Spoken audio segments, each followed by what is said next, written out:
Shalom everybody, welcome to Regah Bivrit Shorashim edition. I hope you're blessed being here with us every week in every language. We're learning Hebrew together and we're decoding the book of Dvarim that is known by the name Mishneh Torah together. This week we are Parashat Vaet'hanan. This is an important parasha because Moshe Rabbeinu stand in the skirt of the land, is watching the land, and in the beginning of the parasha, in chapter 3, verse 23, we read this word, Vaet'hanan. He's calling up to Hashem. It's come from the Hebrew word in modern Hebrew, etchanen, which is rooted in the word tchina. Well, what is tchina exactly? Chazal explain that the nature of the prayer of Vaet'hanan that Moshe was praying is a prayer of repetition. Is a prayer that lead him to ultimately for God to say, Rav lecha Moshe, enough Moses. I don't want to hear it anymore in any other way. And the question is, was Moses allowed to enter to the land? The answer is actually yes. And if you want to know why, please watch some of my sermons on Vaet'hanan so you understand why. But I want to talk about the significance of the nature of the prayer that he was praying.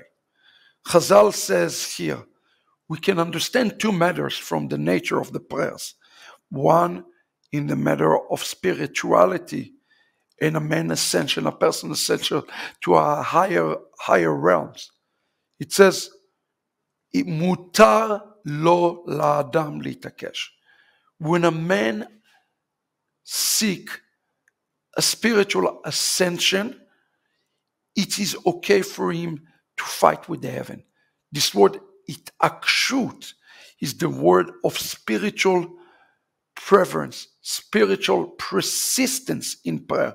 And this word here, the Vaet'hanan, is a word that represents this spiritual persistence. God, I am not moving until I hear with you.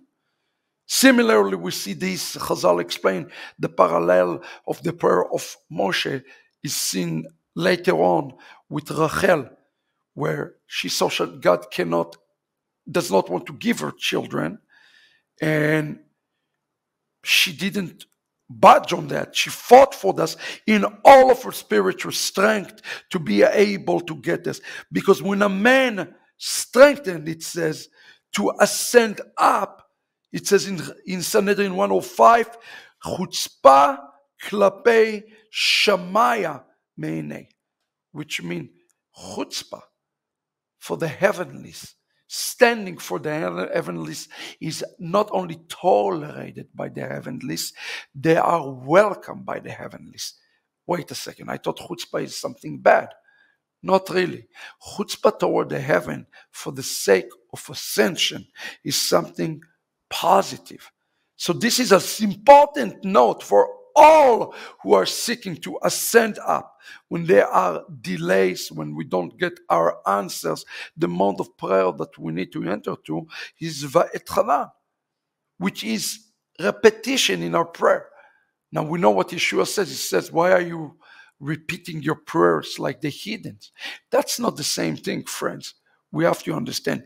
It akshut with all of our strength, we lead always for a prayer to be answered. Remember this. This is a very important message for us today. Some of us are praying, but our Vaet'hanan is very weak. And we stop as soon as we don't get the answer.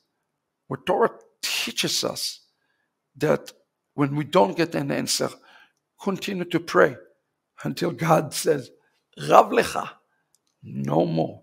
So let us exercise, especially on those days, in our days today, the mode of Vaet'hanan, pleading for God in great repetition and in power. And remember for what? Only for spiritual ascension. That's the only time one can use this mode of prayer. This is today our Regah Bivrit. Shalom, everybody.